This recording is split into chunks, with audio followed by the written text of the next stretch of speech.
Oh, by the way, chat, speaking of dipshit liberals who don't know anything about politics at all, I want to show you a tweet. I want to show you a tweet that that I saw attacking Hasan, and I just wanted to make sure that everybody understood that Hasan is 100% right, and this person is a fucking moron. Here's the video of Hasan. Then I'll read you the tweet, and then I'll just quickly refute it. You pay a percentage, like 50% of my fucking straight up yearly earnings goes to the government. Okay. Now, the reason that is true for Hasan is Hasan makes his money as through his labor. He takes it as regular income. Okay. So Hasan, because he has high income from labor, which is a pretty rare person, he gets absolutely fucked by our tax system. So and he lives in California, which has an income tax for rich people. Like Hasan is basically living in the place where he pays the most possible taxes he could in America. So he's really living his values. Let me just put it that way. Let's keep going. Straight up. Straight the fuck up. Now, that's what the average American is also paying as well. That's what the average American is paying percentage-wise. Hi, Hasan. And a lot of that, and the average American on top of that doesn't even have any money left over. At least I have some money left over. You know what I'm saying? Like, I have money left over in the process. If you're like a normal American human being, then you don't even have money left over in the process. You know what I mean? But rich people don't even do any of that shit normally. Rich people just like move their assets around, fucking... Wait, let me back this up. Have some money left over. You know what I'm saying? Like, I have money left over in the process. If you're like a normal American human being, then you don't even have money left over in the process. You know what I mean?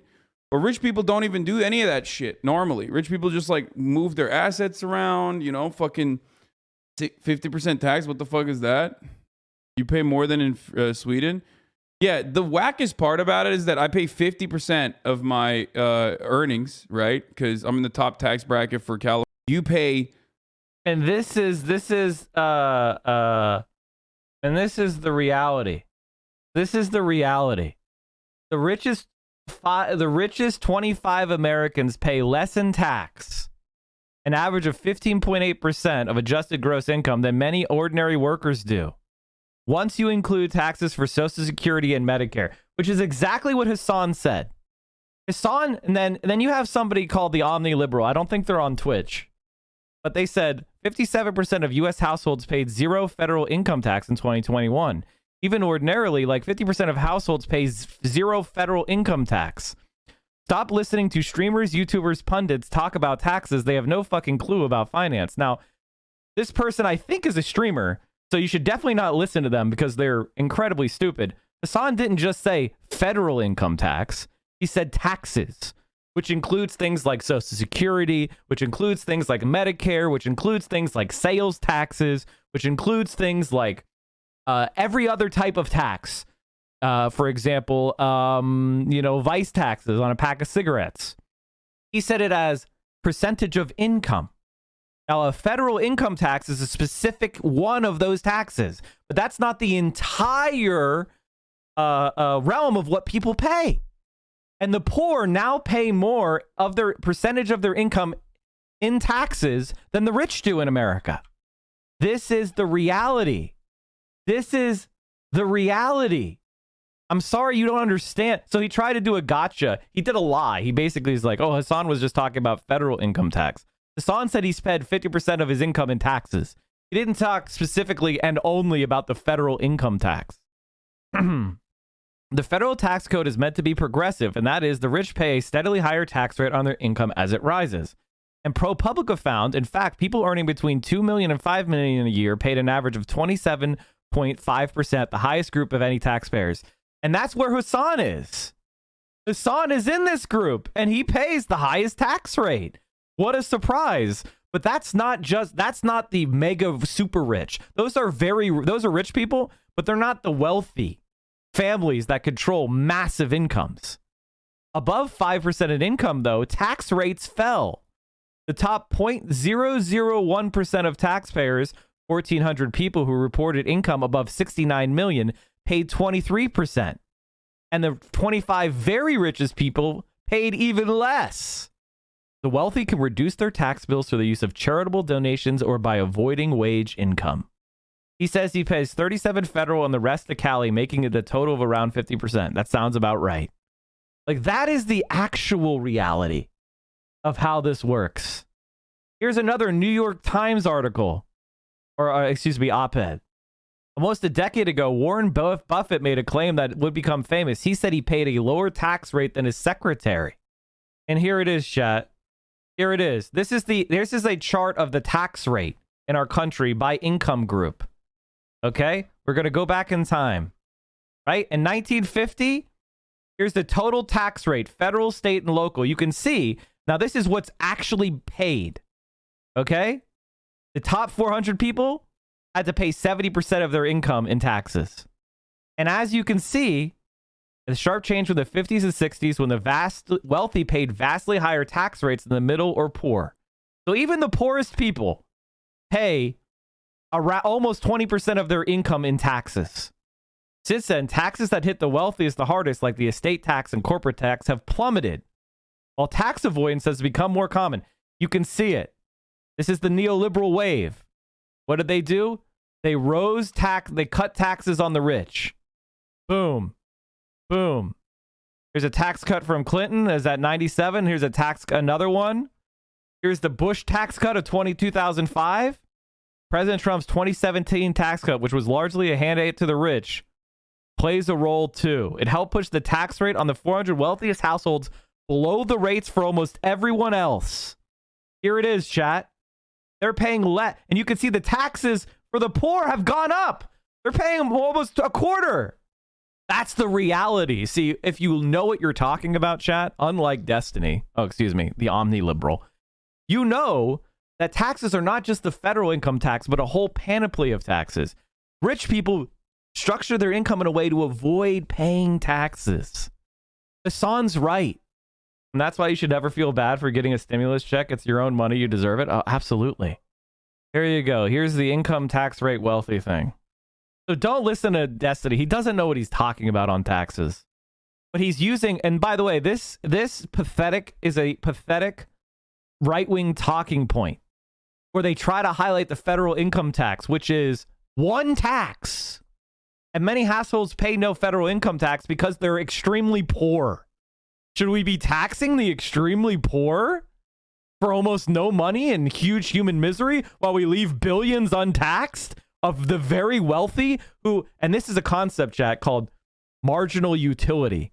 If you give a billionaire $1, he doesn't notice it. If you give someone who has $0 $1 or a homeless person $1, they really notice it. It's what we call the diminishing marginal utility of money. The more money you have, the less money helps you become happy. So we should be taking money from the people who have a lot of it. This is called utilitarian framework, chat. You take money from the people who have a lot of it, which barely decreases their marginal utility, and you give it to poor people, what will vastly increase their utility. There, I grounded my axioms. Pepela D, a streamer. Don't listen to streamers. They don't know what to talk about. He's famously doesn't know what he's talking about in finance. Embarrassing. He once argued with me about rich people. I told him that rich people don't sell their assets. They borrow against them, which is not taxable. So say you're Jeff Bezos. You have $100 billion in Amazon stock. You don't sell $1 billion of Amazon stock and then go buy your mega mansion and your yacht. You borrow against your Amazon stock at extremely low interest rates, and then you spend it on stuff. And loans are not taxable. And he was like, "That's wrong. You don't know what you're talking about. People don't do that." I was like, what? How could you scream on something so basic? He actually said, it's incredible. But he'll tell other people that they don't know what they're talking about. See, the thing is, people don't care enough about Destiny to go through. See, he's a weird narcissist, so he will go through and like try to find times where you said something that was wrong and like have a video to like own you. But no one gives a shit about him enough to point out the quadrillion times he was wrong. Like when he said Delaney was a good debater, was going to get a big bump in the polls. Or when he supported, in order, Kamala Harris, which is why he broke his friendship with Hasan, over the Kamala Harris candidacy that didn't last to Iowa. or when he supported Elizabeth Warren, or he supported Pete Buttigieg. He eventually settled on Biden. And then he claimed that, after 5 wrong predictions about the candidates, he's now the genius because when it was obvious that Biden was going to win, he said Biden was going to win. Pathetic. Anyone who bothered to actually read On the Wealth of Nations by Adam Smith knows that even said rich people have the most and could afford the most tax burden on society. No shit. Pathetic. Watch out, he's going to clip you out of context and make fun of you on his stream. Oh no. He's gonna bring up a video from 2019 and say I'm cringe. Bro, you have way more cringe videos. We have many more cringe videos. During the play saga, D was literally watching Hasan stream and talking shit. Literally just hate watching Hasan for 5 hours straight. Pathetic. Imagine being that guy. And by the way, what I just did, I didn't shit talk Destiny's fucking like personality or his personal history. I made fun of his takes. He's incapable of just debating someone on the merits. He has to attack them personally because he's insecure and he knows that he can't win the argument. I go high because anybody who's not one of his fans will see that I just gave. Now, listen, you can disagree with the New York Times, the Seattle Times, ProPublica, the facts. Loser. Even though this isn't Hasan's point that the average worker should pay less than himself in taxes, why are they against that? Because the idea is, I think what he's trying to say is that rich people don't pay, or poor people don't pay taxes, which is wrong. They do. We just showed you. The lie, here's the lie. The lie is that poor people don't pay anything in taxes, which they do. But even if they didn't, who cares? I just explained why that wouldn't matter. We shouldn't tax people that don't have a lot of money. We should give them aid. We should give them net transfers because that is going to enhance society, enhance human flourishing, enhance productivity, enhance human happiness. And the cost is Jeff Bezos has less money. He won't even miss it. When you can't attack their position, you attack their character. When you can't attack their character, you pound the table. Now they just manufacture things to attack. Are we going to get new badges anytime soon? Yeah. I'm sorry, Chad. I got really... It's just so fucking annoying to see the same old shit. His content that existed revolves around being butthurt about Hasan and me, but to a lesser extent. Rick Scott said his reason for his tax plan raises taxes of the poor is because they don't pay taxes. You don't have buy-in to society. Imagine having that kind of brain. Imagine having that kind of brain. Pebble D is retweeting the gay Colorado shitlib facing Boebert and calling him based. See, the difference between Destiny is he's going to retweet that guy, and just like Mark, he's going to do about as well as Mark Gudgel or whatever that 5th place Iowa Omaha mayor candidate did. He'll do just about as well. He'll lose. Meanwhile, we just helped elect 2 socialist sewer socialists in Milwaukee County. Now, those were small little races, but guess what? They won. Feels good, doesn't it, chat? Feels good, doesn't it, chat? Yeah. Fucking. Oh, hey, wait a minute. There's a new Cody Shody that helps. All right. The IRS sucks. All right, hell yeah, chat. This is great. I didn't even know this video was going to exist. But Cody helps me. Cody helps me. And just produces. This is amazing. This is the best part of being a streamer, is just stealing someone else's content. You just love to see it, right? And I love it because we get to steal somebody else's content with their consent, chat. With their consent. So we can react to his content with his consent. You love to see it. You love to see it. All right, let's do it. Hey, here's the show. Hold on, I just gotta... 3 flashlights? Oh, I remember.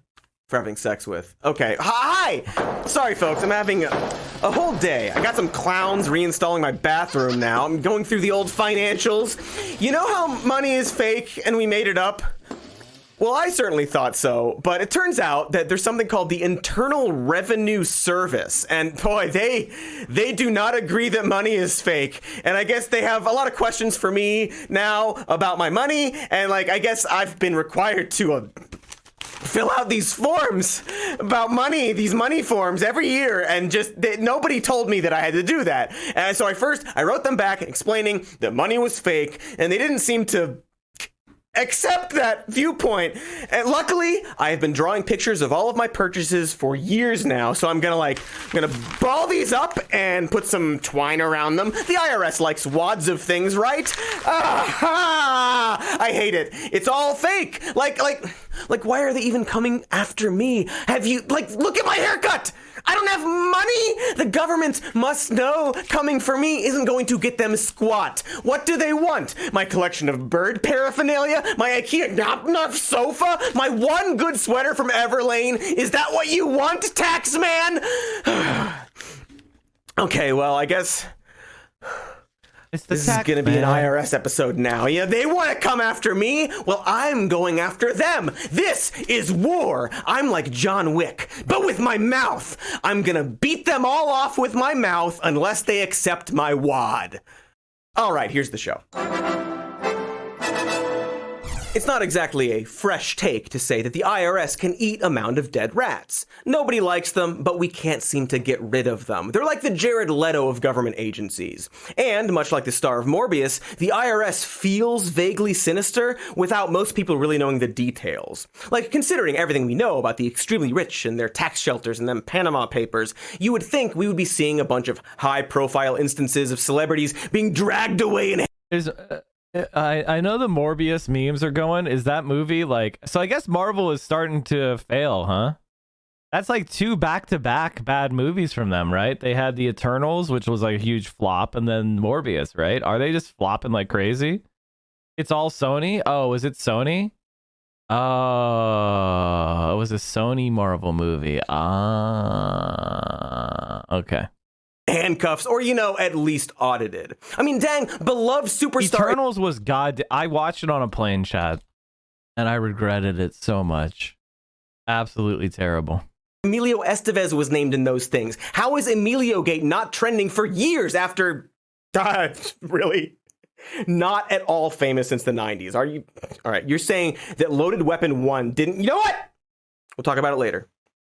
My point is that it's just strange how the IRS seems completely disinterested in pursuing the rich for the money they definitely owe. In fact, by one estimate, the IRS will fail to collect nearly $7.5 trillion of taxes due over the next decade, which, fun fact, would have been enough to cover the now deceased Biden spending bill 3 times over. With that much money, we could build like a Mecca United States that shoots fire, or remake Avatar 30,000 times. There's a lot we could do with that money, is my point. And yet a U.S. Treasury report recently found that America currently collects less tax revenue as a percentage of the GDP than almost every other point in recent history.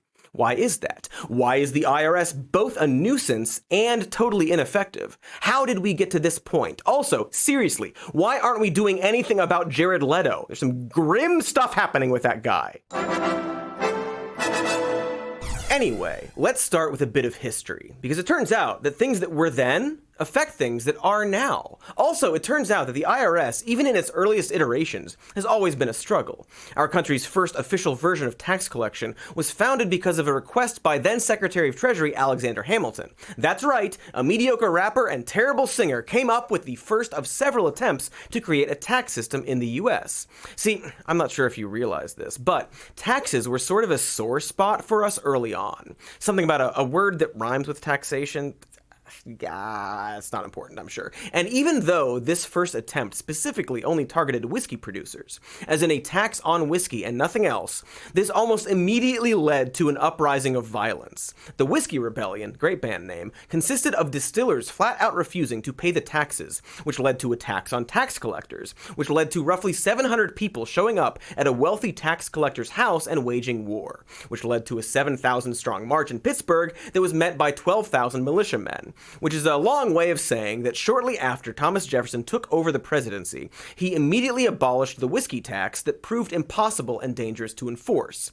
After that, America kept pretty quiet about taxes, only whipping them out whenever we had a war to fund. The War of 1812, for example, saw taxes briefly return. Then, of course, came the other one, the Civil War. Once again, the U.S. needed money, and so Congress passed the Civil War Revenue Act of 1861. Not only did this create the Office of Commissioner of Internal Revenue, but established the country's first income tax. This income tax specifically targeted citizens with an income of over $600, which for the record is about 15 to 20 grand today. If you made over $10,000, or roughly 250 to 320K, you would be the subject to a 5% tax. Meanwhile, the people in the middle were taxed about 3%. Seems fair. You pay a bigger percent the richer you are. They knew this back in the 1800s. This percentage was increased a few years later following a heated debate in Congress. Steamy. One opposed to the increase, Senator Justin Morrill, claimed that increasing the tax rates would create a risk of class warfare. Class warfare? The horror! Coincidentally, Oh, no. Morrill was so wealthy that he managed to retire before the age of 40. And the taxes would continue to be challenged by politicians who happened to also be very I think rich. we should tax rich people just so they could become productive, you know? Like, not working is known to, like, shorten your life. So I think we're doing the rich people a favor by taking their money so they could go and be productive. Curious. In the 1865 case of Springer versus the United States, then future House of Representatives member William Springer would challenge the constitutionality of the 1864 Act over taxes for his income of $50,798. Wow. Which is nearly $1 million today. The government Wow, that was a lot ultimately back won then. that case. Get fucked. Sure, why not? After the war, the income tax was repealed, and we went back to tariffs and duties. But it was during this time that people began to realize that simply taxing products and not taxing wealthy people created a system in which small businesses and people buying goods were most affected. And so in 1894, we saw the creation of the Wilson-Gorman Tariff Act, which was the first non-wartime income tax. Portions of this were actually challenged and ruled unconstitutional. However, in 1913, Congress passed the 16th Amendment that gave them the ability to collect income taxes without any strings attached. And as we blasted into several world wars, the decisions made to fund those wars would continue to shape our modern system. In World War I, the U.S. passed the War Revenue Act, which raised income tax rates while lowering exemptions. This led to the U.S. increasing its tax revenue from $809 million in 1917 to $3.6 billion in 1918. After this war, we got the Great Depression as a fun little intermission, during which FDR signed the Social Security Act into law, which at the time simply focused on retired workers in need who were over 65 receiving benefits based on their payroll tax contributions. You could argue this was the first actual instance of our earned tax dollars directly helping people on a federal level. Schools, for example, are funded from property taxes and decided on locally, which of course led to ridiculous differences in quality depending on the area, but that's another video. Anywho, next came World War II. Social Security is fucking based. My parents are getting to the age where they're about to start collecting Social Security, and I don't know where we would be as a family without it. Like, throughout the years, they tried to save for retirement, but through like various disasters that happened in their own lives and missteps and, you know, job loss and stuff like that, they didn't save as much as they wanted. And Social Security, you know, my dad lost his pension because his company basically declared bankruptcy. So his private pension basically went away. So his retirement in large part is coming from Social Security and the government program, PG, as like it's PG, it's the pension benefit PBGC.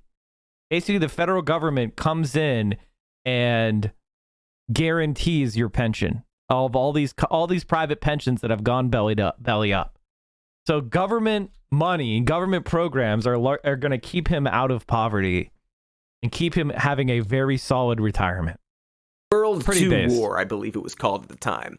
And so Congress passed a new Revenue Act, which amazingly increased the amount of Americans paying income tax from 5% to 75%. In order to not make everyone go broke, it was here that the government required employers to withhold money from paychecks so people wouldn't be slammed with a large lump of taxes after spending what would have been their tax payment on the 1940s version of a PS5. A Slinky that was sold out for a year and a goddamn half. Pension Benefit Guaranty Corporation. That's what I said, isn't it? Anyway, a lot of things would happen after this that would make tax collectors more important and get big snooty By heads the way, there's no way 50 years we will have Social Security. Why do you think that? All we have to do is lift the cap on income, and then it's instantly funded for our generation. You could just move tax rates a little bit around. It's ridiculous to think Social Security is in trouble. It's not. It's doing great. Got trillions in the trust fund. about it. What are the payments like for Social Security in America? I believe the current maximum payment is $4,000 a month if you retire at 70. So if you retire at 70 this month, you get $4,000 a year, or $4,000 a month, excuse me. I think the minimum benefit, what is the Social Security minimum? Minimum benefit for somebody who retires is $886 a month. So it depends on how much you pay into the system and at what age you retire. So if you retire at 70 and you paid the maximum, then you get $4,000 a month. And if you retire at full retirement age at the minimum, you get around $900 a month. Isn't it based on what you pay on the course of your career? Yes. Prohibition was enforced by IRS agents who, of course, would later take down Al Capone. The modern Internal The Revenue average is 1.7K a month currently? Yeah. Service wouldn't be officially named that until 1952, thanks to Harry Truman, who, and this is important, also fought heavily against Congress as they tried to make budget. Does it depend on how many years you worked? Yes. It depends on how many years you worked and how much you paid in. And it's calculated based on that. If I have $10 million in the bank, can I still get old people insurance as long as you paid payroll taxes? Yes. It's a program. It's a universal program that goes to everyone. If you're an independent contractor, you pay it as well. But you have to pay the employer side as well as the employee side. The way Social Security works is if you have a W-2, you're an employee, that your employer pays half of your Social Security and you pay half out of your paycheck. If you're an independent contractor like me, I have to pay both my side and my employer's side. So I pay higher taxes on the first $135,000 of my income, I think it is. I don't know what the exact number is. It's around that. And then after you make $135,000, you don't have to pay Social Security taxes on any money you make above that. There's still a max that could be withdrawn, even if you were the top 1% paid in. Source is my mom is an SSA employee. Yeah, I just said that. Millennials and Gen Z are going to be so fucked with Social Security. No, we won't. Social Security is great. Doesn't mean to derail the conversation, but Walker gets worse and worse the more I research him. I love when people are like, you have a moderate policy, you... This is the kind of message that gets out the vote. His campaign website has a whole section making clear he is anti-vax and contains this interesting claim. Your child is 10 times more likely to witness attempted murder while eating lunch, texting a friend, or playing baseball than she was 10 years ago. Okay. I mean, I don't know what the problem is with that. No mandates refers to me being pro-choice, not anti-vax. School shooting threats have risen 950% in 10 years, otherwise known as 10 times. Okay, well, like, Bebe not supporting mandates for vaccines. He's basically a Republican. Cuts to the agency, saying at the time, I am Mike, you should be an LLC paying yourself a salary and taking quarterly profits. Fuck, you're right, I should. advised by the Secretary of the Treasury and the Commissioner of Internal Revenue that the reduction of $20 million in the appropriation for the Bureau of Internal Revenue will mean a reduction in personnel of 4,000 to 5,000 employees and will result in a direct loss of revenue of not less than $400 million in the fiscal year 1948. There is at the present time, with present personnel, a backlog of 30,000 leads on tax evasions awaiting investigation.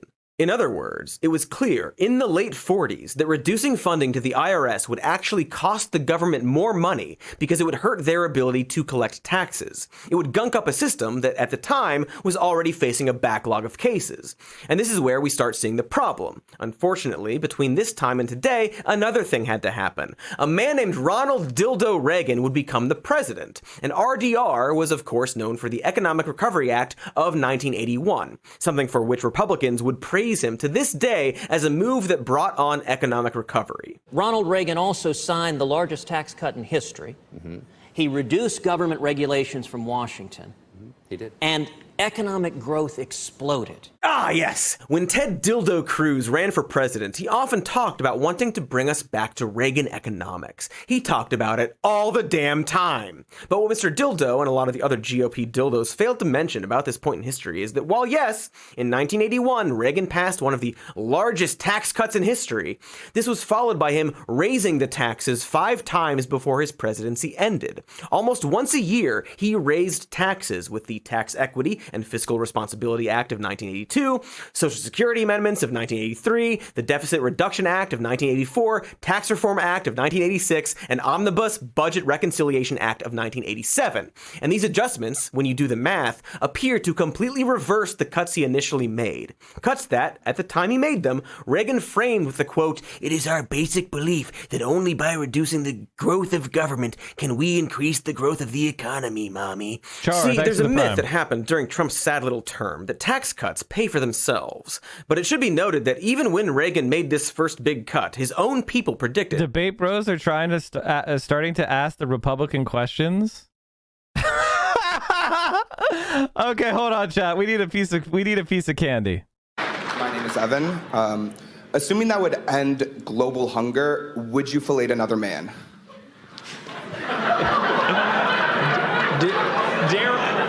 Dare I ask him to repeat? Well, actually, so I do have an answer to this. All right, I actually think it is better that the alien answer this. Oh my God, Ted Cruz is a fucking creep. Ted Cruz is a fucking creep. Here, I'll give you a pro tip. If somebody asks you a question like that, I'd be like, dumb question, next. My answer would, now, not that question. That question is, of course, yes. What? Of course you would. 7 million people would starve to death every year. One blowjob? And can I pick the man? Of course you would. Save 7 million lives. What the fuck's wrong with you? But if somebody asks you an actual disgusting question that's hard to answer, and you don't want to, and it's like just a troll question, then you just say next question. Follow-up question. Which man would you choose? Yeah. If you pick the right guy, it'll be over in 5 seconds. I didn't think about that. Wow, that's a really... See, this is why it's good to have a chat. Because you can min-max. You can min-max the question of, would you fillet a man if it ended world hunger? And I was thinking like, I should pick somebody that I like, you know? But this chatter is a genius. This chatter's like, no. You don't pick someone you like. You pick someone who busts quickly. So it'll be over. And like this chatter knows. You get it. This chatter is smart. Pick a virgin? No, fuck no. If you picked a virgin, you're rolling the dice. You don't know if they're going to last a long time or go quick. That's up to the individual. You would want to fillet a known 2-pump chump. You want the person with the worst premature ejaculation in the community. You would want the person that you know is just going to be like, the moment you reach for their belt buckle. Okay? You don't want to do a virgin. That you don't know what's going to happen there. Okay, let's keep going. You know, there was a line in American Psycho about that Yale thing. I think that's what our questioner is alluding to. Like a typical left-wing undergraduate, you are engaging in consequentialist ethics. You are attempting to justify... Of course. So wait, I think even Jesus Christ himself, Jesus, of course, would fillet another man. He probably did it a lot. He had 12 friends. He had 12 male friends, and he wasn't married in his mid-30s. Guys and gals, Jesus was gay, okay? Jesus was likely gay. It's fucking 0 AD, and you have 12 male friends and you're not married?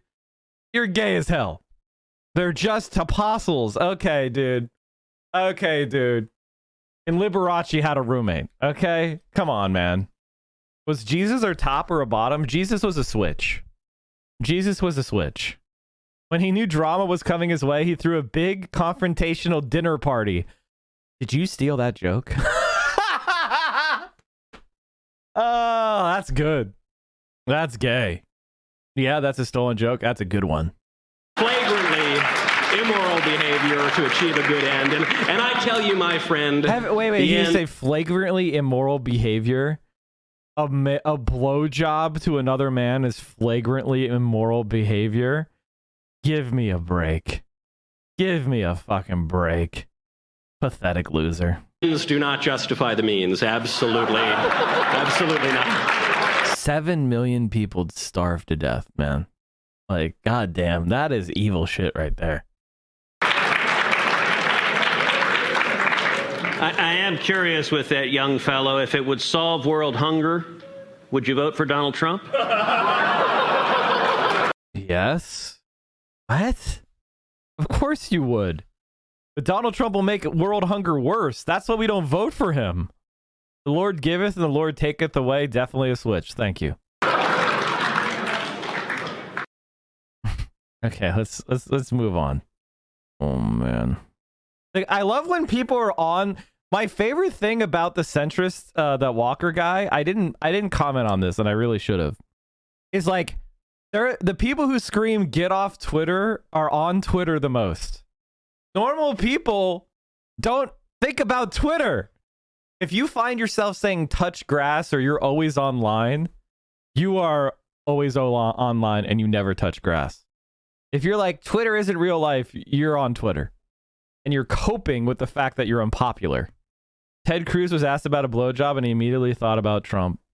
Found that while those initial tax cuts could have helped, it wasn't nearly the sole reason we bounced back. Appreciate that. For one, interest rates were also cut. And also, it was found that greatly investing in our infrastructure would create more jobs, which is exactly what we did at the time. More specifically, Ronald Reagan raised fuel taxes 125% and spent that money on our highways. The woke socialist radical Ronald D. Reagan's Build Back Good plan.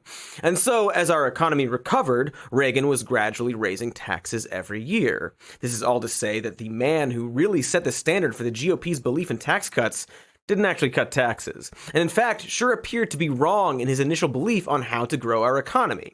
And this is what set the stage for when America began to fundamentally break the IRS. Taxes at this point were routinely challenged by the mostly wealthy as the country became more and more complex. Between FDR and Reagan, we would see the expansion of Social Security and formation of Medicare. And Rodildo clearly learned that whether or not you like taxes, they are needed if you also want a modern country that functions. But then, thanks to the myth of Reagan's actions, one of our two major parties, I won't say which one, began to fantasize about perpetually cutting the taxes needed for these programs. All the nuance of Reaganomics was lost, and when we hit the 90s, there grew a full-on assault on the service of revenue, internal. And we'll talk about just that after an ad, or heck, maybe two ads. There's no way to know of taxes. We briefly mentioned that during the hairy times of the Truman realm, the IRS was already suffering a backlog of audit cases. But what actually broke them, as in the point where everything went steeply downhill, happened in the late 1990s when America was becoming a thriving copland and or spice world. In 1997 and 1998, both the media and Congress began a steady freakout following a series of accusations of improper behavior from IRS agents. They were accused of conducting Gestapo-like raids, or as some might call them, gazpacho-like raids, involving holding children at gunpoint. Many of the whistleblowers were from inside the agency. A Senate committee was formed and an investigation held. The IRS was accused of holding investigations based on personal vendettas and unreliable tips. Combined with this, the GOP had already started to vilify the IRS, as one prominent Republican candidate who nobody remembers had just run on the promised to completely abolish it. This sentiment would come back with the running of the aforementioned dildo cruise as well. It's a very popular idea with the GOP. And so this, plus the new accusations, led to the Internal Revenue Service Restructuring and Reform Act of 1998. It was wildly popular at the time and was specifically designed to shift the power dynamic away from the IRS. They established an oversight committee, enhanced the taxpayers' power to sue the IRS, and very importantly, put the burden of proof on the IRS instead of the taxpayer when it came to court cases. In short, it greatly reduced the IRS's ability to go after people for not paying their taxes, which at the time made sense considering all these stories of abuse from their agents, right? Except, here's the fun part. All those accusations of gelato-type raids and personal vendettas, the Government Accountability Office would later find absolutely no hard evidence that any of that Ronald actually Reagan happened. passed gun reform only because he got shot. Only because he personally got shot. Most of the witnesses were the people being audited by the IRS, after all, so they weren't exactly impartial. Hey, Mike, thanks for Now, not that publishing isn't to the say VOD. there Yeah, wasn't you know, corruption, it's the way it nor goes am I saying the sometimes. IRS is scandal-free, and in fact, they are the opposite of that. I'm not taking the side of the IRS, and it's good that government agencies are watched closely, and that the people are given... I'm simply assuming, since it's 10 a.m. to 1:30 p.m. on a Tuesday, chatters are unemployed.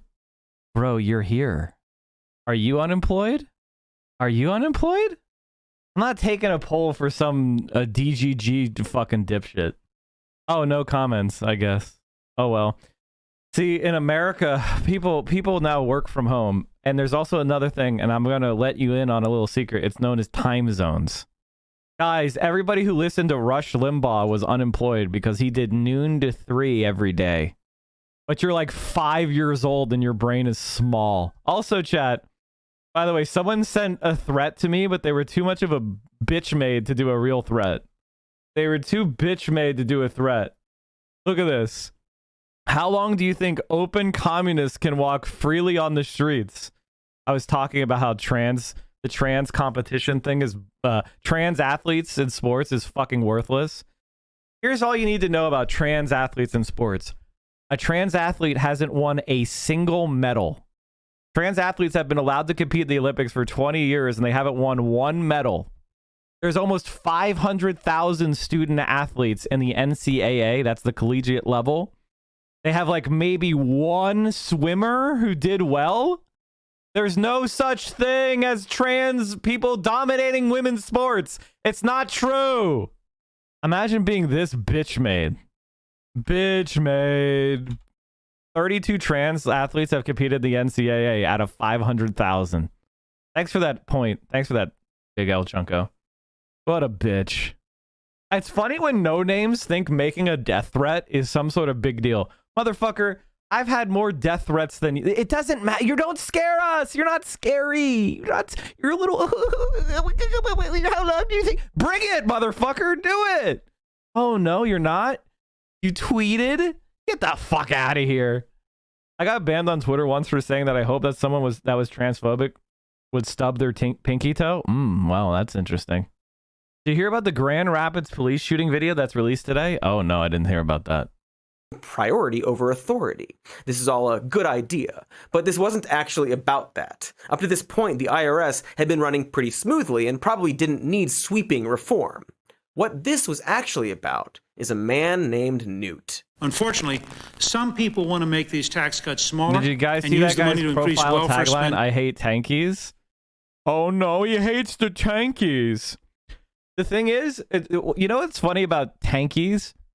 I'm not a tanky, but like the Communist Party of China is like the single most successful party in the fucking planet right now. So seems like they're winning. I don't know, man. But I guess they're not white, so I don't know. Gotta start screeching about how China is doing the tyranny by shutting down a city for COVID. Instead, our friends in the other party have introduced a competing bill that does just that. Let me be clear. Their bill is not a tax cut bill. What are literally what tankies wear? I know, it's so funny. Like there isn't any major politician in America that supports the Chinese Communist Party. You know who's the most supportive person of the Chinese Communist Party, chat, in American politics? Who is the most supportive person of the Chinese Communist Party? The answer is D. Keaton X is a fucking genius. The answer is Mike Bloomberg. Michael Bloomberg's campaign for the Democratic nomination looked like the answer to a question no one asked. Bloomberg is casting a wider net. In a recent interview with PBS, which circulated on social media on Sunday, the former Newark mayor signaled he intends to run as an unrepentant Stalinist lane of the Democratic Party.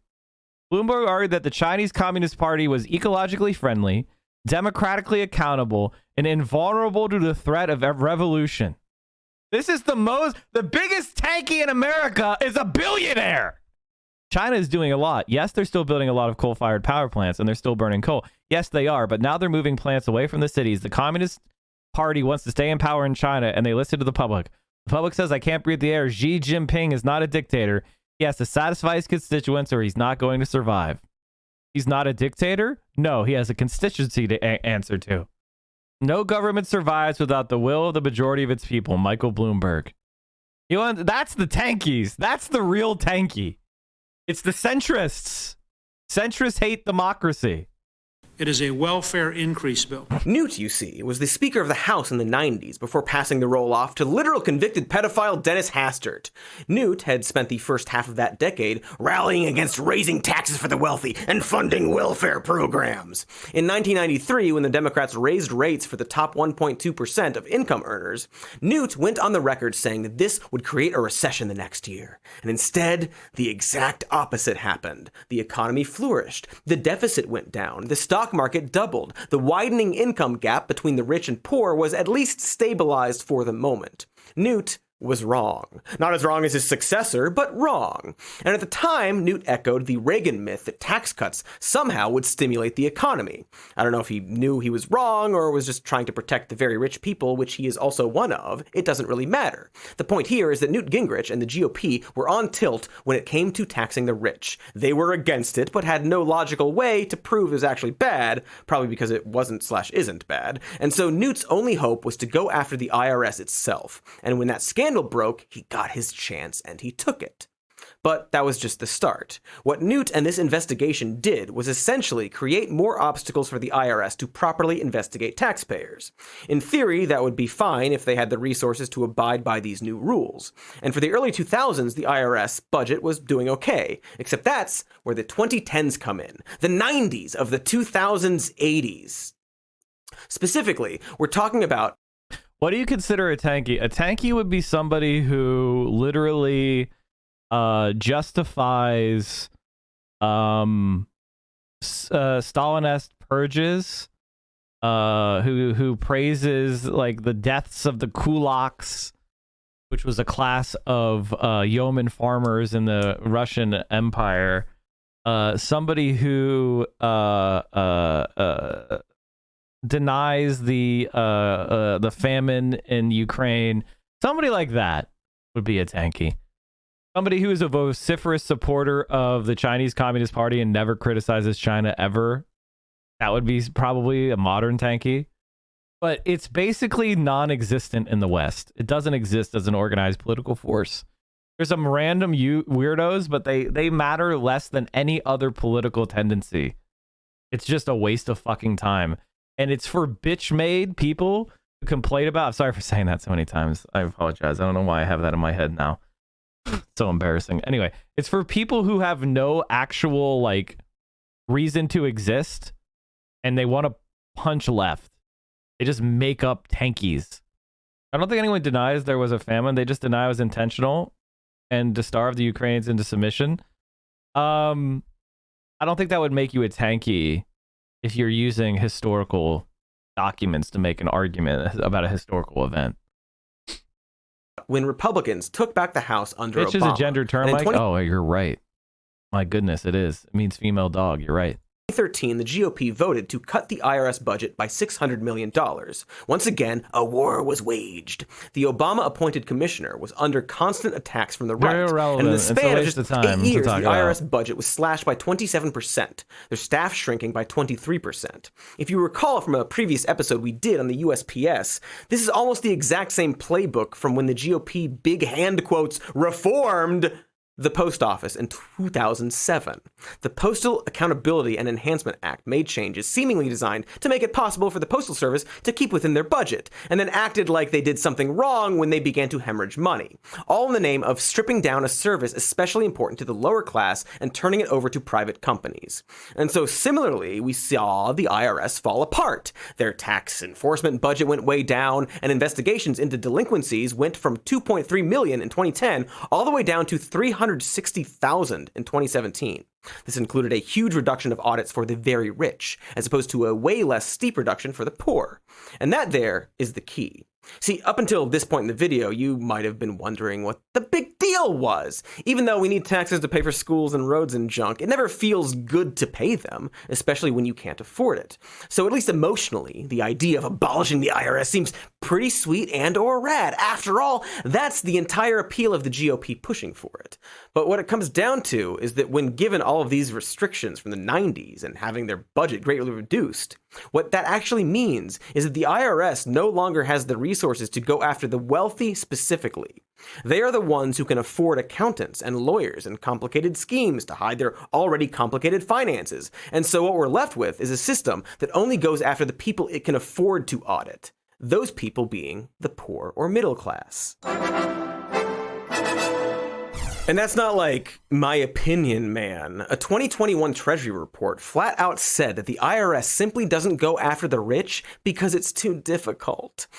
And that's because by the way, this is one of the things that the Democrats didn't pass, was there was a part of the Build Back Better was to increase funding to the IRS so they could go after wealthy people who weren't paying their taxes.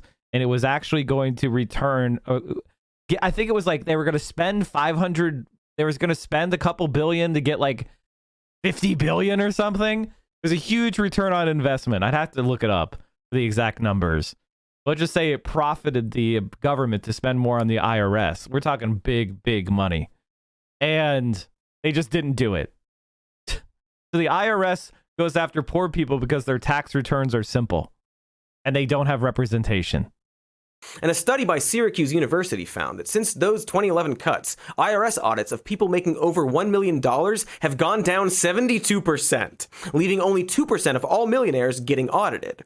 IRS Commissioner Charles Rettig would specifically note that they would be able to go after the wealthy if their budget were to increase, making them wealthy, and then they'd have to go after themselves. But then they'd take their money from themselves, so they wouldn't have enough money to go after themselves, which would make them poor, which means they'd go after themselves, but they're poor because they took their own money, so they'd have that money, which would make them wealthy. So then I purposefully lost the thread. Anyway, as for right now, this means that the easiest audits they can conduct are for the very poor, along with the fact that audits happened way more frequently in Black and Latino areas because, of course, we can't even do taxes without being super racist about it. 31% of all audits are for people who were eligible for earned income tax credit, as in a tax break specifically designed for lower income workers. They claim the reason they do this is because it's easier. You can do it through the mail and with low-level employees, but I feel like I don't have to explain why this situation is absolutely batshit and unjustifiable. So I won't. I will simply assume that my tone and the facts I have stated via that tone have adequately communicated this to you. On top of all of this, there's very little assistance to help taxpayers deal with these lengthy and painful audits. Thanks to understaffing combined with, say it with me at home, the pandemic, only 1 in 4 people calling the IRS actually is able to talk to a human being. They do sponsor a program designed to provide free legal help to low-income taxpayers, but in a state like Mississippi, they only provide a single attorney. As in, one. Mississippi, coincidentally, being the state with the highest rate of these EITC audits. It's almost as if this is how some people want the system to work. They want taxes, but don't want the very rich to have to pay them, and instead would rather cut the corners needed for a working tax system at the expense of the very poor. It's so almost as if that it is that. So the decline was all mainly until 2017. But maybe after that, things got better, right? Does anyone remember? Certain sections of the left were calling Ho Chi Minh Stalinist. What? Well, those people are dead wrong. Stalin is like any other historical figure. He's extremely flawed. He's extremely flawed. There's really nothing more to say but that. remember what happened around 2017. Some kind of like major political event, probably. I'm sure it's nothing really bad. The child tax credit was only in advance on your income tax, but you have to pay it back, which is pretty messed up. No, it's not. They increased the amount of a tax credit for people with children, meaning, and it was a fully refundable tax credit, which means if you didn't owe taxes, you would still get the money back. So they doubled the size of the tax credit roughly, and they made it fully refundable. So even if you owed zero in taxes, you would still get the money from the government. So it became like a subsidy. They did it through the tax system because they're stupid and they're Democrats. That would make the situation worse. See, this is me acting right now. I'm acting perfectly, fully aware that in 2017, Donald Trump became the president of the United States. And boy howdy, tits and dicks. It turns out that the guy who was famous for playing an evil rich man his whole life and had a questionable tax history didn't do the IRS many favors. Along with cutting budget and staff by an additional $240 million in 2018 and then $300 million in 2019, Trump also cut down tax rates for the very rich. Now, we could talk all day, and won't, about the legal ways via which the super rich avoid paying taxes, and the legal precedents that led to this situation. In 1920, for example, the Supreme Court ruled that the exact definition of income was gain derived from capital, from labor, or from both combined. This means that, for example, stock holdings only count as income once you actually sell your stock. And so what you can do if your name was, let's just pick a name at random, Elon Musk. It sounds fake, but again, I just made that up at random, like a Star Wars character. Brugus Blugus. If you were this hypothetical Musk fellow, you could take out loans and use your stock and assets as collateral, then live extremely well off of those huge loans and never actually pay taxes because none of it legally counts as income. Then you can just die, having never paid much or any taxes. Or perhaps this is called what is it? Okay, hold on. Some taxes. Jesus Christ. And then wow, that was good. I really said what I was thinking really well. Oh, Jesus Christ. All right, watch brag the video about for a it second. endlessly on Twitter, like all the fucking time. You can also avoid estate taxes as well by simply creating trust funds for your kids, ensuring that your entire legacy exists to leech off It's called the of the rest buy, of the borrow, die strategy. Jesus Christ. It's very quick. Some of the very richest Americans pay little in taxes compared with how fast their fortunes grow each year. How? They use a tax strategy known as buy, borrow, die. It's like the ultra wealthy are living on another planet. Average people need income to pay for basics like housing and food. But the ultra wealthy don't. They can just live on borrowed cash.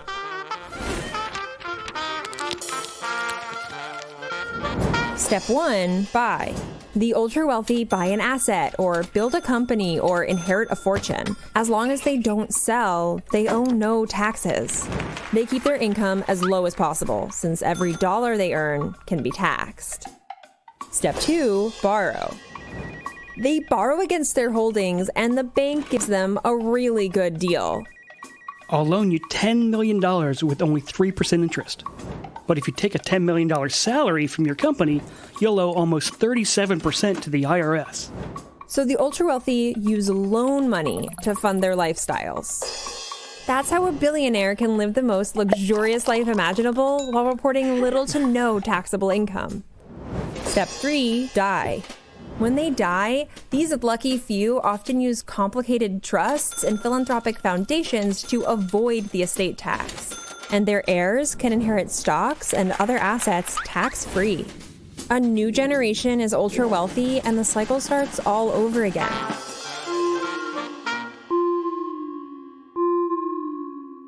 Destiny, I tried to explain this to Destiny, and he denied that it existed. And he was like, "You're making this up." And I was like, "What? No, this is well known."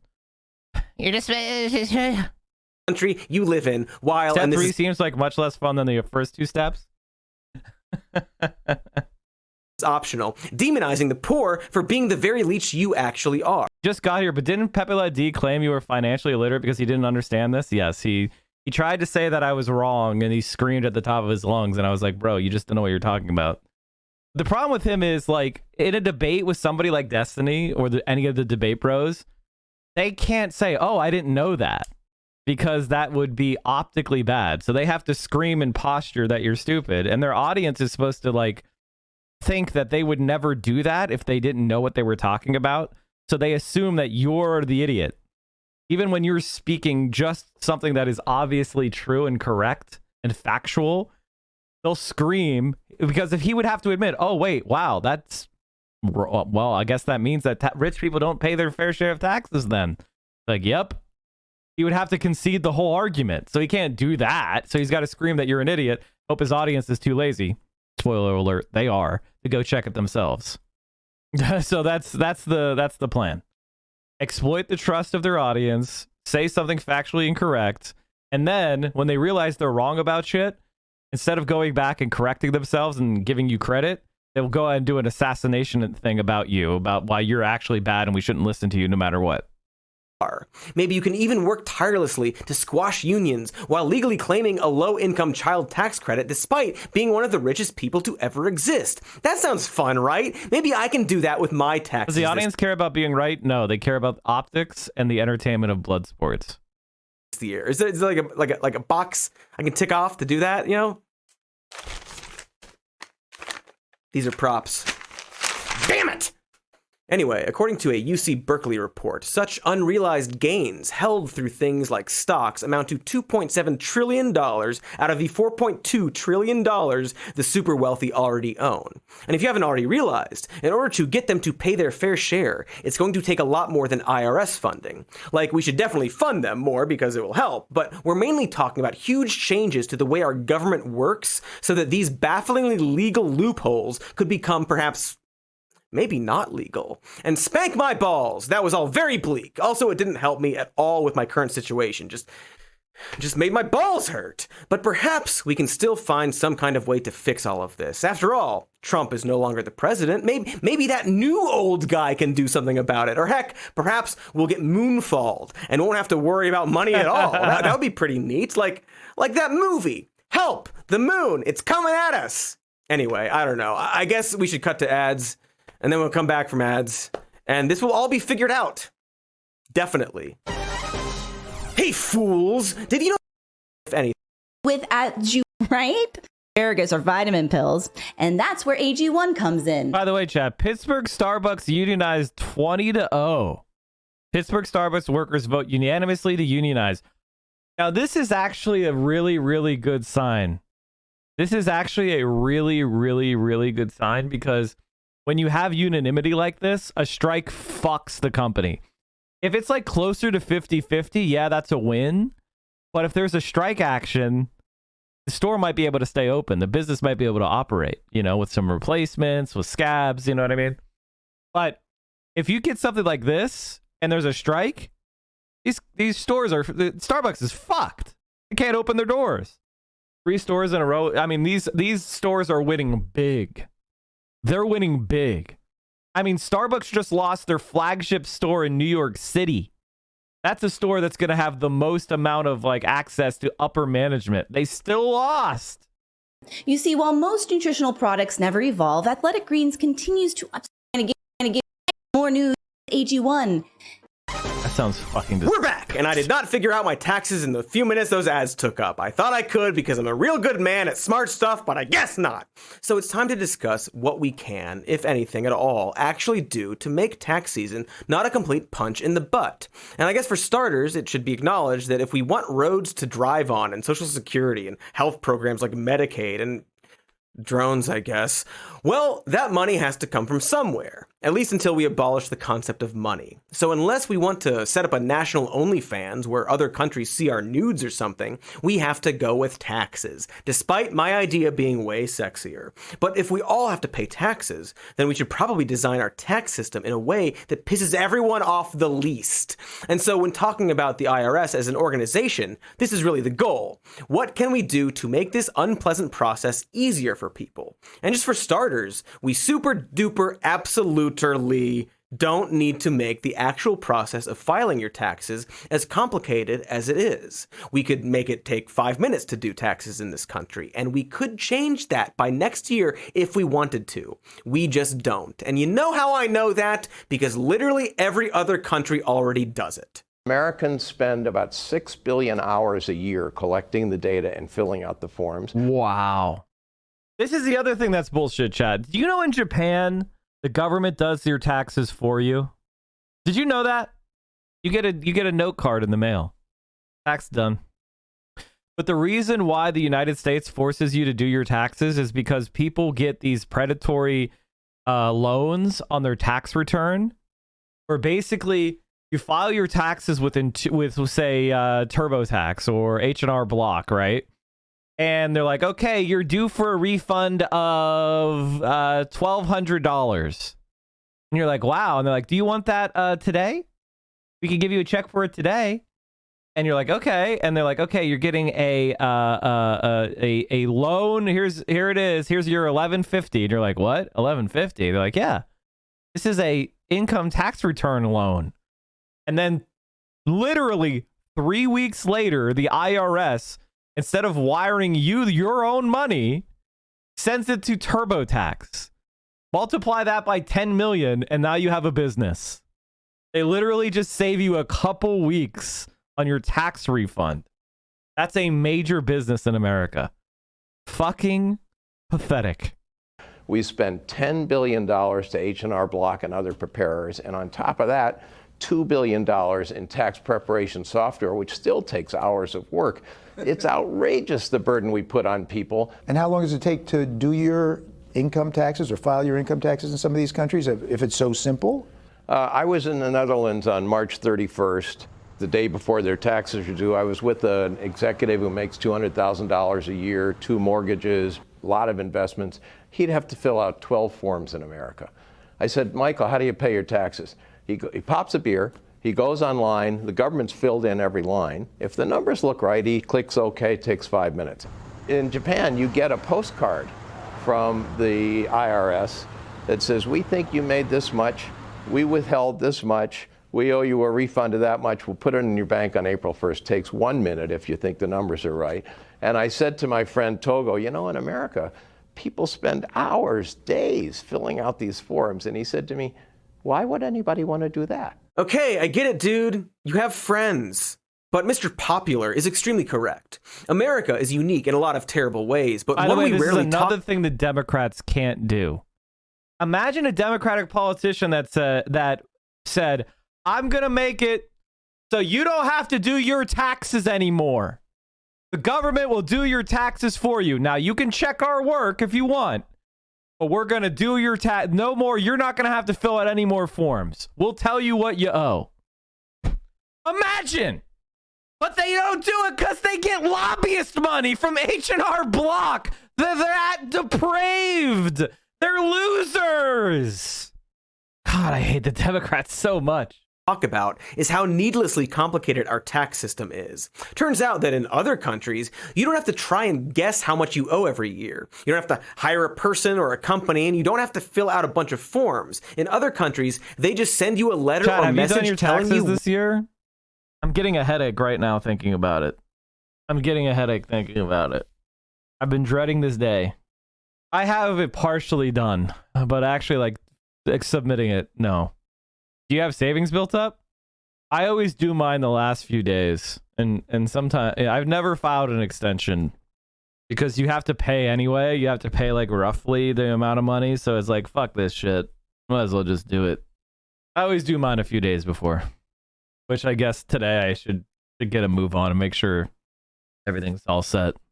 What you owe, and if you think they're correct, you pay it, because they already know how much you owe, better than you know, and that is no different here. The IRS knows how much we owe them, and yet we spend billions of dollars and hours a year in order to tell them what they already know, which is absurd.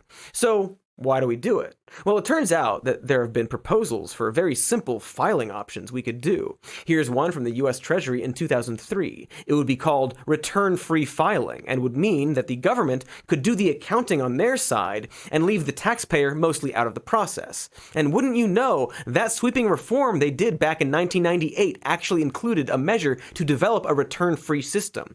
Even Dildo Reagan called for a return-free system back in the freaking 80s, while also also maintaining that taxes should hurt, in that he felt the process of giving the government your money should always be unfavorable. We've been talking about this for a while, and even have a lot of the system in place. Did you know that the IRS actually offers free filing for people making under $73,000 a year? And yet, amazingly, out of the 100 million people who qualified for that in 2014, only 2.8 million returns were filed through it. Why do you suppose that is? Well, you, who is asking that question, it turns out that there's this thing in America called, cowpowsalism. Capitalism. Alism. Okay. You see, when the IRS initially set up this program, they were specifically told that it couldn't compete with the free market of tax. It's like ordering pizza and asking the pizza guy, how much do I owe? And the pizza guy says, you tell me, and you say $12, and he says, wrong, you're going to jail. Preparation companies. And so they created something called the Free File Alliance, which contained all of the most popular tax companies like H&R Block and Intuit, and let those private companies facilitate the free filing program. When you go to the IRS website for this, they redirect you to a bunch of third-party companies to actually do the filing. And those companies sure don't like not taking your money. And so these individual companies concocted a series of restrictions to make applying even harder. TurboTax, which is owned by Intuit, was able to bring that qualifying $70K down to $30K. Along with this, most of these companies purposefully hid their free filing option or put up various digital hoops to make them impossible to find, often redirecting people to pay options disguised as free. I think you knew deep in your heart we were gonna get to this, but the single biggest reason our tax system is a nest of drunken snakes is the result of a 20-plus year lobbying rampage from the biggest tax preparation companies out there. Here is a leaked slide from a 2007 Intuit Board of Directors meeting, specifically boasting about their efforts to stop every attempt by the IRS to simplify or make filing free. It is an insidious, aggressive, and expensive push by these companies to maintain a purposefully broken system solely because it would put them out of their extremely unnecessary business. And when you think about it, it's like a direct attack on the people of the United States. Like, to put it lightly and with no hyperbole, it's 9/11-2. A war with the taxpayers, using Congress to deliberately make a dysfunction. Honestly, I think that's too gentle. Like, there's way more human misery from our inefficient tax system than from 9/11. It's way more inefficient, way more human misery than what 9/11 did. Functioning system so that they can make profits on a service we never needed in the first place. And they are winning. In 2019, Congress nearly passed a bill. They're giving a live update about the shooting? All right, hold on. We may have to break from our coverage on this. Shit. Right, hold on. Making it flat out illegal for the IRS to offer online or free filing, so it didn't compete with the sites like TurboTax. The section was thankfully removed after people realized how incredibly messed up that really was. But we still don't have a simplified filing system in this country. To say we need more weapons here as long and quickly, as these companies exist. All right, Molly Hunter for us in Kyiv, Ukraine today. Molly, thank you.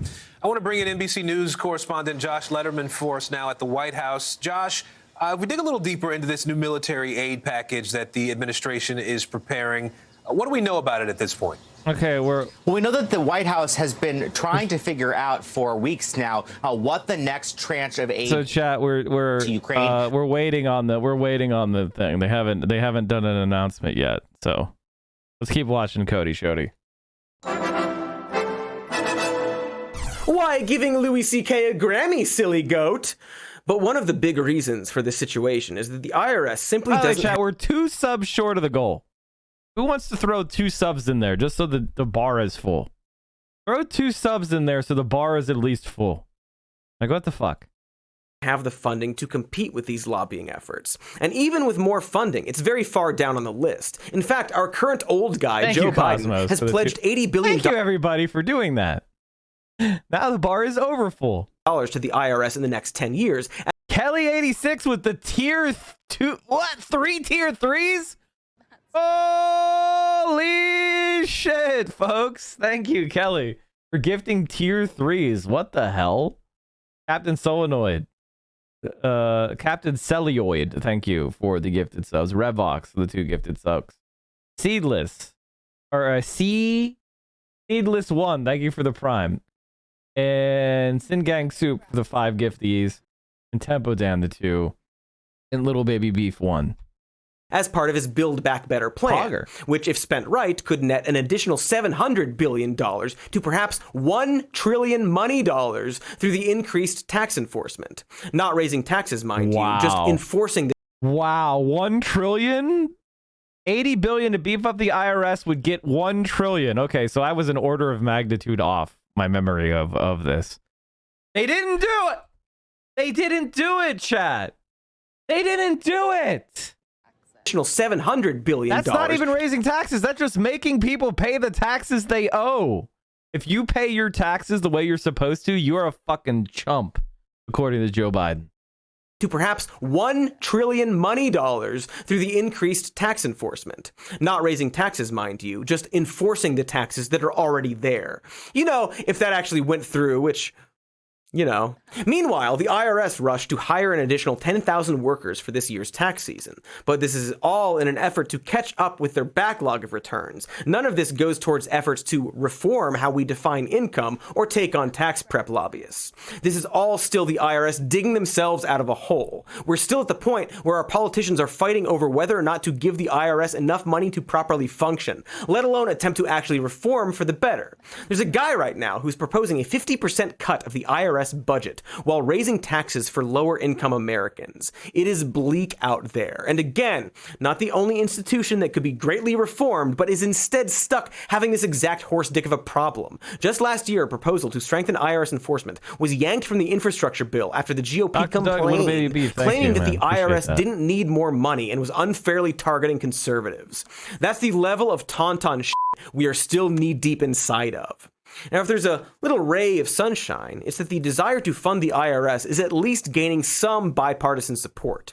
People have begun to realize that if we made basic changes like updating technology and increasing staff, the IRS could generate $1 trillion just from collecting overdue taxes, an amount that could cover 1.25 years worth of our defense budget. But of course, the real juicy good stuff would be if we actually dabbled with the concept of perhaps maybe taxing billionaires properly, a thing that most Americans agree we should probably do.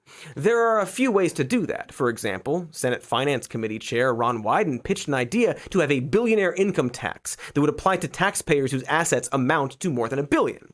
This would include tradable assets like stocks and account for the fluctuations of their value. Joe Biden has also tossed out an idea for his 20% minimum billionaire tax, which would set a minimum for the wealthiest Americans while prepaying for unrealized income like stocks. Would either of these ideas work? Maybe. I don't know. I haven't looked too far into it on account of these ideas probably never actually happening as long as Washington is populated by rich old people who want to stay rich. After Joe Biden unveiled his plan, our favorite everything ruiner Joe Manchin immediately denounced it, much like how he similarly denounced the Build Back Better plan, claiming that it was divisive to target the very wealthy. I'm assuming he claimed this from his yacht. Hey, remember all the way at the start of this video when I talked about how in the 1800s a rich politician opposed tax increases because he thought it would create class warfare? Interesting how all this time later, the rich people in power are still playing the hits. Did I say interesting? I'm sorry. I meant not at all interesting and actually depressing. But shoving aside the billionaire stuff, shove billionaires. Also, as I already mentioned, if we actually want to fix the IRS, like really fix it up, all we really have to do is just give them more money. Raise their budget and enable them to collect on uncollected taxes, hire more people, have the resources to go after the wealthy and actually do that. Notice how that solution has nothing to do with raising taxes, the thing Republicans claim to hate. Will it solve everything? No, but it would at least start us on a path to taking on the bigger fish, perhaps making filing easier like in other countries, and then maybe, just maybe, taxing the ultra wealthy their fair share. Then we have all that money and can like make a big money ball with it. We can buy more F-35s, chat. Think about all the stingers we could get. We could buy some javelins. We could get some NLAWs, maybe. Maybe buy a few more tanks. Get some new... We're buying new strategic bombers, chat. New heavy strategic bombers whose primary use is nuclear strikes. Huh? We're spending $500 billion on new heavy nuclear bombers. Did you know that, chat? Did you know? They're $500 million each. Huh?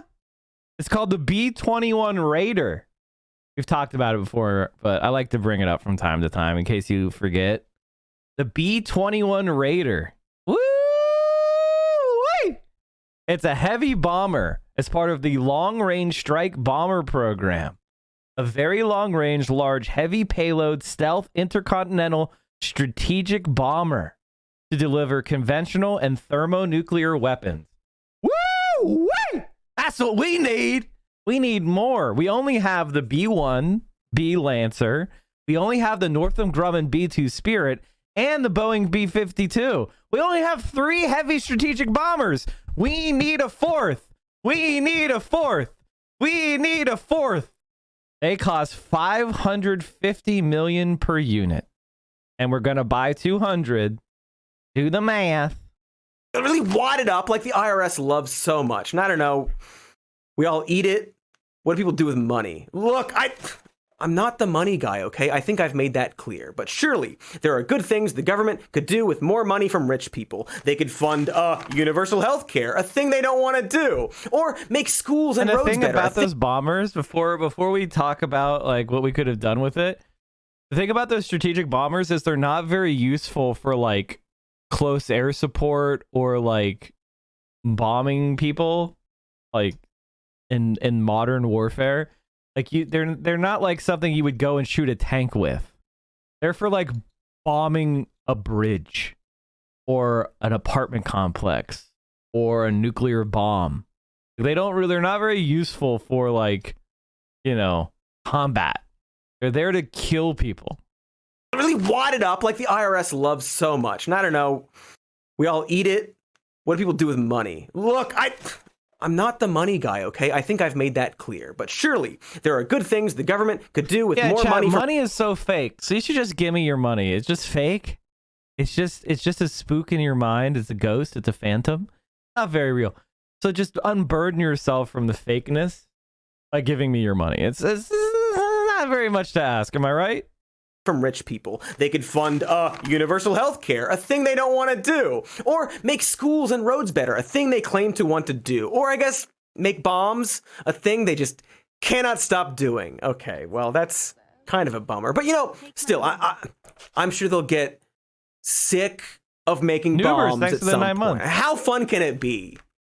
How do you know that about the bombers? Because I know things. That's my job. My job is to know things and tell you guys. Like, if I'm going to comment about what we should be doing with our government policy, you don't think I should know where we're spending our money now? As a heavy bomber measures its bombing payload and targets via city blocks, yes. And you get to ride them? Okay, I get it now. So, all right, they'll make all the bombs first, and then once they've made all the bombs, they'll do like healthcare and schools and stuff after that. I mean, how many bombs can they make, right? And they don't even have to use them? Okay. Problem solved. All right, did we do my taxes? I think I have to, I guess, put this episode on a DVD and send it to the IRS, and then that's my taxes, right? That seems easy enough. All right, done with my taxes. It was a bit of a pain, but at least I don't have to think about it for another 10 years. Every year?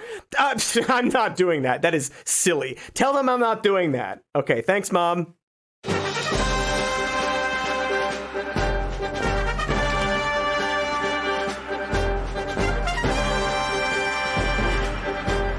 Devin, thanks for the 15 months. Defund the police.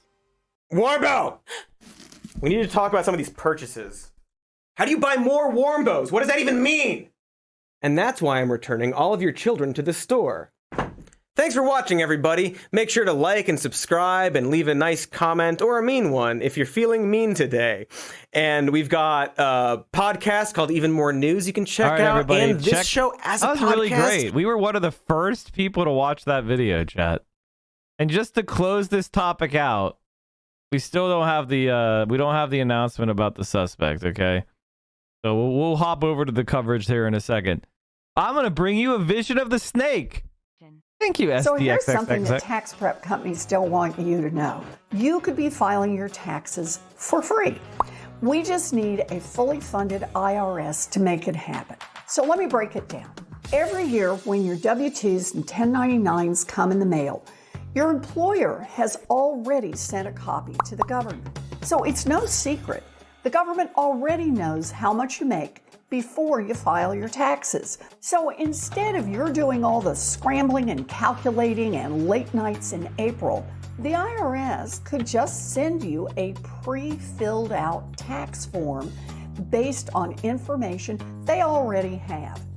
You could confirm the information and then send it back. A free filing system would take the headache and the expense out of doing your taxes. So why hasn't it already been done? Well, for years, tax prep companies like Intuit and H&R Block spent millions of dollars lobbying the government to stop the IRS from providing an easy-to-use free file option. Republicans buddied up with them too, demanding that the agency stop competing with private companies.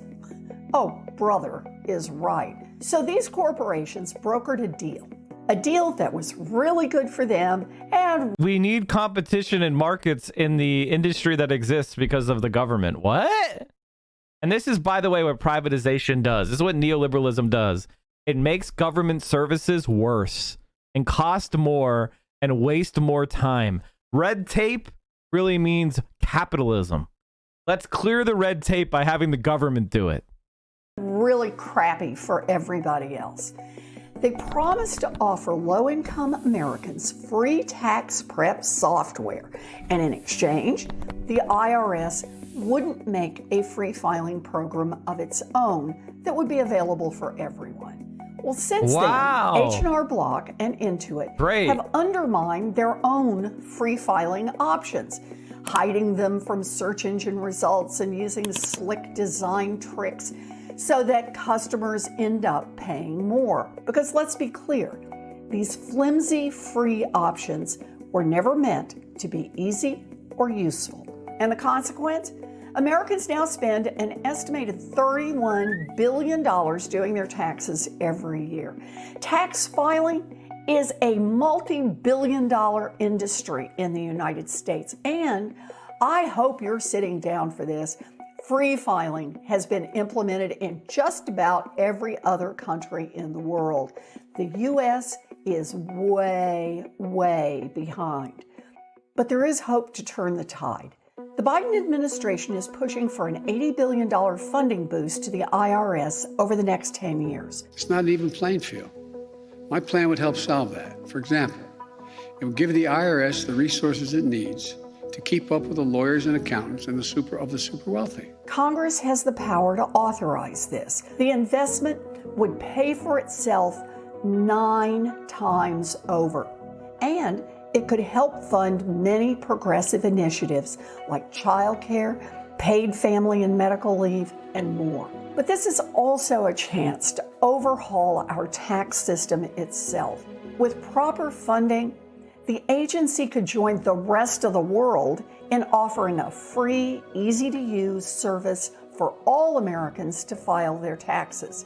In fact, I've already written a bill that lays out the steps for this. It's called the Tax Filing Simplification Act. But the administration already has the authority to do it, and we'll keep working on getting the funding into future legislation. Working to get the funding. Amazing. God, the Democrats are just the worst, aren't they?